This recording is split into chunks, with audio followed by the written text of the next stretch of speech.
Hey everyone, it's Brandy and welcome to a new weekly reading vlog. It is Monday, September 28th. It's late. It's like 6 p.m.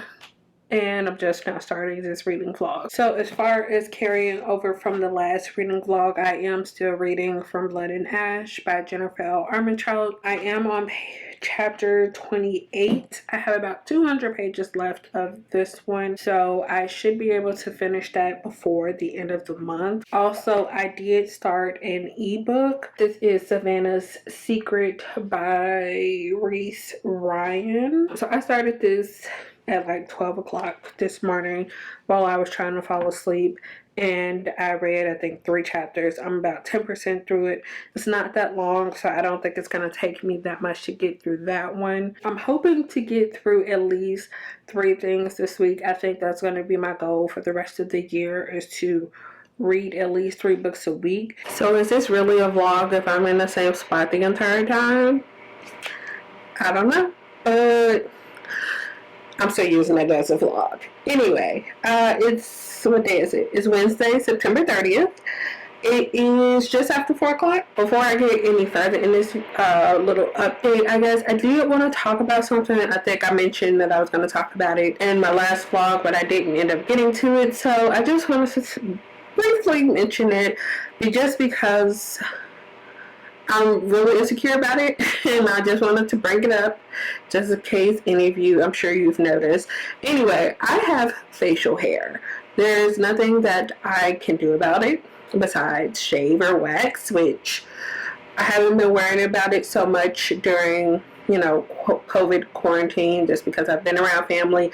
All of them know, and it's kind of just, it is what it is. Usually in real life, if you would be around me, you would see it, because obviously with waxing or shaving, I have to let it grow out long enough to be able to take it off. So that is a big reason why, or one of the big reasons why I was usually, when I was filming or doing reading vlogs for readathons, I would not vlog for like the second half of the week or whatever it was, just because I was really insecure about that, and I still am, but there's nothing I can do about it, like I said. So I just wanted to talk about it so you guys know, because it will progressively, like, it's not as bad right now, but I'm sure you can probably tell, and I want to continue filming throughout the rest of the week, so it is something that will become more and more noticeable if you haven't already seen it. It's something that I'm dealing with, and I'm sure there are other people out there in the world, so just in case you're one of those people and you watch my videos, I feel you. Moving on from that, as far as reading updates, I did get some reading done, and not as much as I was hoping to. So I was mainly trying to focus on From Blood and Ash yesterday, and I did get some of it read, did not finish it. I had all these plans on finishing a lot of these books that I talked about at the beginning of the vlog by the end of today, because I wanted to start fresh with my TBR in October. I don't think that's going to happen. This is all I have left, and I think some of this is not even part of the book.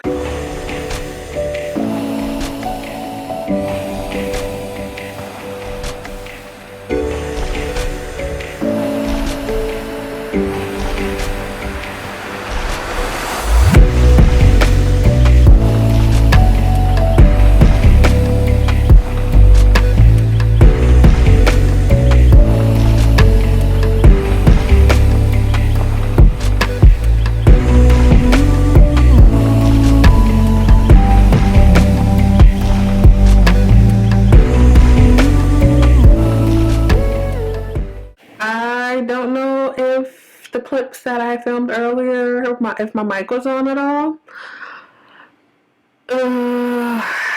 Yeah, I really don't know. Hopefully it was on. If not, brief update. I just mentioned that I had just got up. I started a little later than I wanted to, but earlier than yesterday. I got up, I ate, drank some tea, watched the series finale of the 100, and I told you guys that I did finish From Blood and Ash, and I was going to talk about it later. It's now later. This is following a girl named Poppy. She is living in this fantasy world. She has been chosen to become the maiden, and she is supposed to be given to the gods and then she'll become an ascended. However, she doesn't really know what that means because she's the maiden. She doesn't get to do anything that her peers get to do. So going along with that, there are also people in her age group. They're the second or third daughters or sons of the people who are living in this kingdom, and they're supposed to be given to the Duke and Duchess to go through their training to become the Ascended. Once again, they don't really explain what this means, but after they go through this process, then they're supposed to be immortal. The ones who have to go and live with the Duke and Duchess before they move on after their ascension, they get to pretty much do whatever they want. They have to go to their lessons, they have to plan and everything, but they get to interact with each other and go do stuff that people their age are expected, or that you would expect them to do. Poppy is a little upset that she's not supposed to train, she's not supposed to talk to anybody besides the certain people who are allowed to talk to her, and even then she's not supposed to form any lasting connections, and we're following her as she's struggling with that, coming to realize what it really means to become an Ascended and have pretty much all of her beliefs turned upside down. And I'm just going to stop there because I feel like I'm starting to approach spoiler sections and I don't want to spoil anything. I can say that I like her writing. She knows how to write to keep the reader interested. However, I would say with this book, the pacing, maybe it was the pacing that was off, and if I felt like there were parts that dragged on because there wasn't really a lot happening. A lot of this probably could have been cut out. I don't want to say it necessarily needed to be cut out, but I felt like she could have tried to find a different way to introduce some of these things, because this book is just over 600 pages, and like I said, a lot of it is just following her day-to-day life. Now, I understand why that would make what happened towards the end of the book a lot more impactful, because, there's obviously in this type of story going to be betrayals and challenges of her beliefs. So going through that process made a lot of things more meaningful. However, it also made it a lot harder to get through the book. As of right now, I gave it 4 stars. I enjoyed the story, and I'm definitely interested in moving on to the sequel. However, like I said, things seem to drag on for way too long at points, and then I wasn't really shocked by the direction that this took, and like the reveals that happened, I honestly wasn't surprised. I had pretty much predicted that was going to happen. Yeah, I'm hoping that in the sequel, which is on my TBR for the month of October, that it's going to be a lot more surprising, because there are a lot of questions that are left open by the end of this book that I really want answered. So obviously I'll let you guys know as I continue on with the series, and it was just announced on the author's Instagram that the next book is coming out, I think April 2021. With that being said, I am about to settle in to read. I'm really hoping that I can finish Savannah's Secrets by tonight. Happy Friday, everyone. So as you can tell, I didn't update again last night. I just was focusing on reading, which I'm pretty sure I mentioned. So once I was done reading, it was time for me to go to bed. And I figured there was no point to coming on at like almost midnight, especially because I wanted to get up early today. So if you guys don't know, if you care at all, the Always Fully Booked planner by Little Inklings went on sale this morning. Obviously, by the time this goes up, the sale will have already been over, and they might even be sold out. They probably most likely will be sold out by now. But I was talking about the novel companion that I got for this year from the same person that made the planner, and I really like this, and I've seen people using the planner, and it has a lot more details, and it has like a weekly spread, so you can plan it, like use it as a daily planner or a weekly planner, however you use your planners. So I figured I would get that instead of the typical planner that I get. It was cheaper, and I figured I could do all my book stuff and normal planning in one. So I figured I'd get that to try out this year. So I got up, ordered that, and I think right now there are still some available. I was worried that it was going to sell out right away like it's done in the past. So I got up super early, or like got up right before it went on sale, just to make sure I was ready for that. Yesterday I did finish reading Savannah's Secrets by, I think it's Reese Ryan. I gave it overall 3 stars, and I really wanted to give it a higher rating because the premise behind the story was really good, but there were some things that I didn't really care for. So if I didn't already talk about it, this book is following a character named Savannah. The story opens up with her going to, I think it's in Tennessee. It's a small town in Tennessee where pretty much everyone knows everyone, and she's going for a job interview at a place called King's Distillery. And we're following her and the main male lead's perspective. We're following them as she's coming to this job interview, but on her end we find out that she is actually coming to this job interview with an agenda. She's trying to get revenge, or not trying to get revenge, but trying to get the acknowledgement from the company for her grandfather's contribution to the company. Yeah, this pretty much is leading her down a path of stuff that she knows she shouldn't be doing, but she doesn't care because she wants her grandfather to be able to say that he put whatever he said he put into this company. Like I said, there was a good premise behind it, but I had an issue with Savannah because going in she's expecting the worst, but after meeting everyone, especially the main male romantic lead that's going to be part of the book, she's pretty much just like, I don't care who it hurts in the end, I'm just here to do what I want to do. And she kept that mentality up until almost the very end of the book, and I had an issue with that. That was the only reading that I did yesterday, but as far as reading today, I think I'm going to make today a manga day because I want to. Pretty much. I will do my best to update. I should be back at least one other time today, hopefully, to let you guys know what's going on, maybe what I've read, and yeah. I don't know. We'll see. It's recording. You say hi. Cheese. Come here. Uh-oh. Cheese. No. You can't be right there. Cheese. Stop. Cheese. Come here, Zion. Oh my goodness. Zion, stop. Come here. Come here, Zion. We got our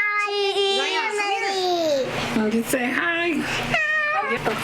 You closing the door. Well, as you can see, my niece and nephew are here to visit, so. I can't have a niece. What? Where's my niece go? You're my niece. No. Yeah. Oh. Yeah. They're here right now, so things are a little crazy. I'm getting your maker. Look at my mark. No. Okay. That's it for now. It's now Monday in the next week. My weekend didn't exactly go to plan. My niece and nephew ended up being over both Saturday and Sunday, but because they were over, I did end up spending a lot of time with them, and I didn't get to do pretty much anything that I had planned. Anyway, I did manage to finish 4 books throughout the reading vlog. So I think 2 of them I talked about in the actual vlog. So the first thing I finished was From Blood and Ash by Jennifer L. Armentrout. I'm pretty sure that I talked a little bit about this. I did manage to finish this before the end of September, so that was really nice. This was the first book that I managed to finish in the week, and I gave this one 4 stars. The next book that I finished during the week, which I can't even remember if I actually talked about because it was a reread and it was an audiobook. This was Etched in Bone by Anne Bishop. The next book that I finished, which I'm pretty sure I also talked about, was Savannah's Secrets by Reese Ryan. I think I gave that one 3 stars. And then the final book, which I did not get a chance to talk about in this vlog at all, was Skip Beat Volume 44 by Yoshiki Nakamura. I'm not really going to get too much into this, mostly because this is volume 44 in a really long series. If you haven't already heard me talking about this series at all, This one starts off following this character named Kyoko, who is the girl that's on this cover here. And at the beginning of the series, she moved to Tokyo, I believe, from a small town called Kyoto to follow her best friend slash first love show. He wanted to enter into the music business, and he didn't think he would be able to do that from the small town that they were both from. And so he ends up, I think he asked her to move with him. However, it's not for the reasons that she's thinking. He pretty much brought her with him to make all the money and do the housekeeping and pretty much help support his living while he was able to, you know, get out there in the music world before he made it big. And she finds this out and she swears that she's going to get revenge on him. That leads to her joining the showbiz world as an actress, and that leads to a lot of shenanigans for her. Like I said, this one is volume 44 and a lot has taken place since that very first volume. I think I reread this one, if not last year, then a year before that. I reread the entire thing up to the one that I had. This is one of my favorite manga series, and it's been one that's taking a pretty long time to get to, like, the big romance of the series. I will mention there is an age gap romance. I believe she is 16, or she was turned 16 or 17, something like that, in the series. I think it starts off with her being 16 and she turns 17 at some point. And then, as you might be able to guess, the guy on the front cover with her, his name is Ren. He is a really well-known male actor, model. Like, he does a lot in the showbiz world. You know, they end up working through the same company, and he ends up becoming her mentor, and things kind of progress from there, but nothing too much has happened. I don't think anything is going to officially happen until she is of age. I read this one, and then I think I read maybe like 15 chapters after this volume that I read online, and I will be getting those volumes when they do come out in English, but I couldn't wait. So yeah, officially read this one. I think I gave this 4. Let me double check that. Yes, I gave this one 4 out of 5 stars. Okay, so those are actually the 4 things that I finished throughout the week. I think I did DNF, an audiobook. I can't remember if I talked about that. It was Badgered to the Bone, I believe, by Laura Silverstein. I don't remember what it was called. I wasn't feeling the audiobook, and I didn't care enough about the story as of right now to try to go back into it in another format. But anyway, that's everything that I read this week, or everything that I finished this week, I should say. I have a few other videos that I need to get done, so I'm gonna end this here. Hopefully you guys enjoyed this week's reading vlog, and I will see you again next week for another one.